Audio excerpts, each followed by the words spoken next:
Sobrang init ng panahon sa Pilipinas at ito ngayon ay araw ng Sunday at naisipan talaga namin na maligo ng dagat kasi gusto ng mga bata. Ayaw nila sa swimming pool maligo.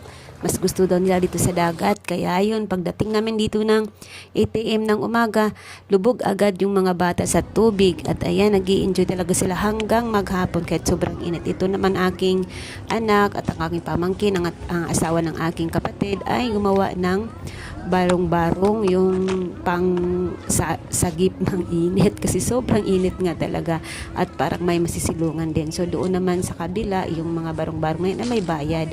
So yan yung mga kapatid ko at pamangkin at anak. So ito yung beach dito sa probinsya namin sa May Caraga region. Pero maraming beach talaga dito guys. Ito ay isang ordinaryong beach lamang, hindi siya pagmahalan. Pangmasa na beach lang ito. Simpleng banding sa aking bakasyon 2025 na kasama aking pamilya